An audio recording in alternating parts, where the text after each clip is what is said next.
Next, we would like to invite Utah Schools for Deaf and Blind Superintendent Joel Coleman.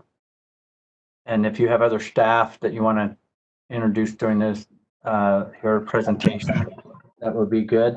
This is a information item. I'll turn the time over to Superintendent Coleman. Thank you. Can you hear me? Yes. Okay, great. We also have Carl Empey on the line with us. Carl and I have been working closely with the LFAs for several weeks now. And after the board adopted its list of budget cut recommendations last week, I realized, you know what, we probably should have been communicating better with it before that conversation, although we're very supportive and we're grateful that you put our cuts on the 10%. We've been going through just with a pick and shovel every single aspect of our whole organization and looking at what we would do, of course, in worst case scenarios. So we thought today that it would be a good idea to just answer any questions you had. The USDB cuts were made to the board's overall budget if it gets to a 10% cut, and it came out to a total of $1.6 million roughly, and that would represent about a 5% overall cut for us. Most of that, or a large portion of that, can be done by probably about a third of that, I think, would be done by reducing our operational budget without affecting personnel. It would be taken from each of the unit budgets, and what they would do is just cut back to bare bones on what they had to do and not do some activities and other things, reducing travel, eliminating 2/3 of the out-of-state travel, if not all of it. And also, then on top of that, we would have, to make that 1.6 million, we would probably have up to around 10 positions that we would have to consolidate or eliminate. And it depends on the positions, of course. An aide position would not be as much budget savings as a full-time educator, for example. But we would look at where to make those cuts so that it would have the minimal impact possible on students. Also, something you should know that as we look through all of this, of course we don't really know where it's going to come out in the end. But whenever we have to do that, we're essentially doing this and prioritizing by, number one, the effect on children. Number two, our legal liabilities. Everything that we do and all of our staffing is directly related to compliance with federal law and state law. Of course, IDEA is the federal special ed law, and the state law being our instructions through the state legislature on what the expectations are of USDB to serve the children in the state. And then in addition to that, there are your administrative rules, which are given to us by the board, which create additional clarification for our obligations. And so in that descending order from board rule to state law to federal law, we would look at compliance challenges. So for example, if we had to eliminate a position, we would prefer to eliminate a position where board rule requires us to serve a school district at no charge, rather than the state law that requires us to serve a child ourselves on our campus, or federal law requires us to comply with special education regulations. So we just wanted you to know that we looked at everything through that lens, and that's if we end up having to make any cuts, those would be the way we evaluate what we do and how we do that. So that's just my introduction, and I wanted to let you know kind of what we were thinking on our end, since you're our board and we take our instructions from you. And so I'm happy to answer questions and help you understand anything more if you have any additional questions.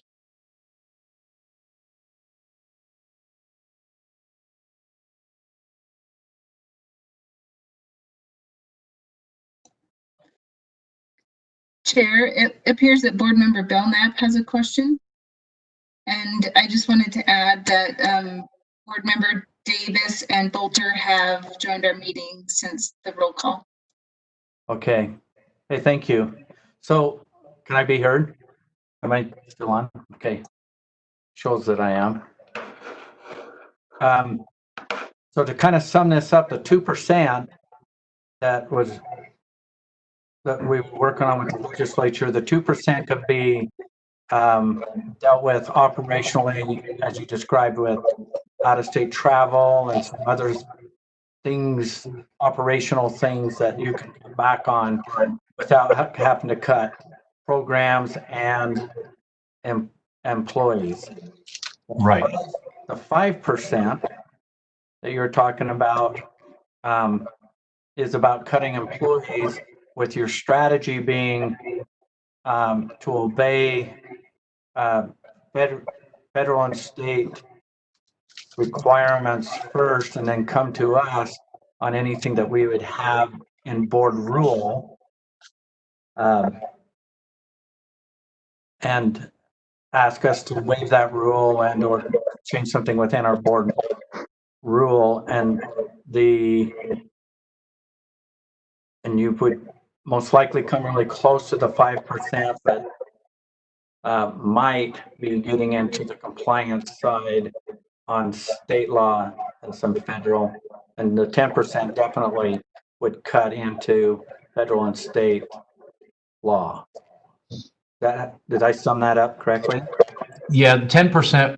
So at the a 5% cut for us would be probably something around 10 positions. We could still comply with federal and state law, and probably board rule. Be really close. If we needed to tweak it or something, we could. But I think we could even do that within our infrastructure now. But if it got to the 10% cut for us, that would be more like 25 positions, and we would have to get some. We'd have to have a discussion with the board at that time about adjusting board rules and maybe having some allowances with the law, but probably just board rule at that point as well. We don't have an option of not complying with federal law. It's just what it is.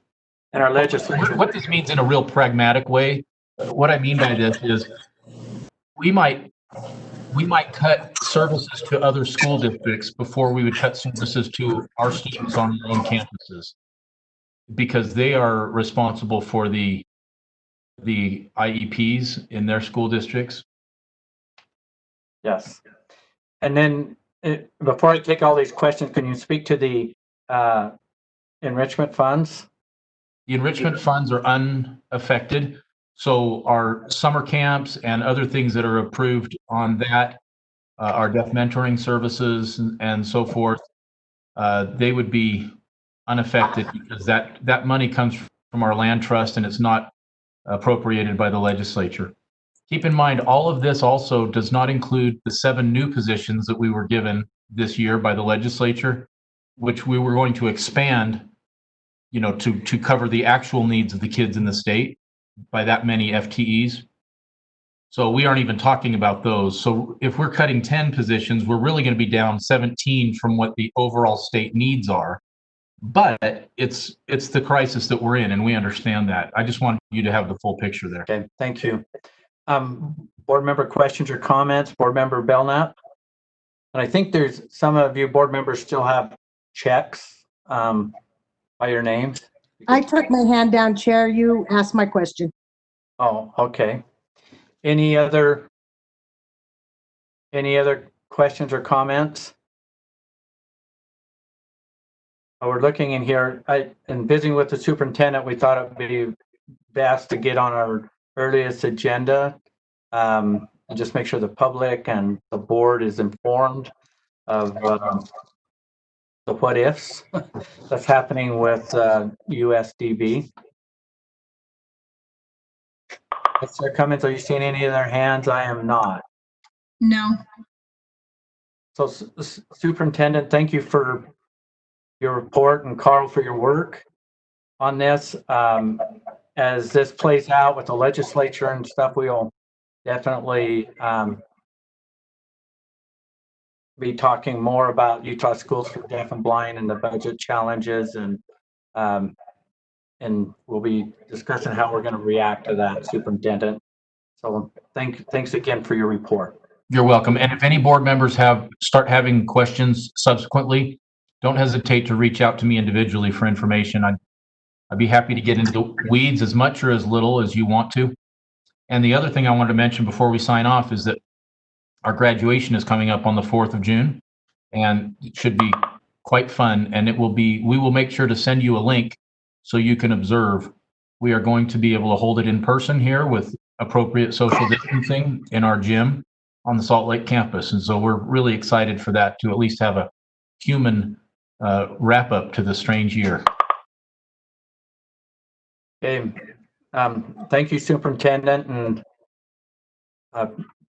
please share our appreciation for the work that you and your staff is performing. And we know this is a challenging time for our deaf and blind students, so thank you. Thank you. We appreciate that. Have a good day. All right. Take care. Be safe. Next, we'll go to the superintendent's report. Superintendent Dixon, are you? Chair Huntsman, may I interrupt? Yes. This is Board Member Haynes. I'm getting text messages that people watching our YouTube channel that there is no volume, that they cannot hear any sound. Could somebody look into that? Absolutely. We are on that. Miss Lorraine, can you please coordinate with Jerry on that if he didn't hear the message?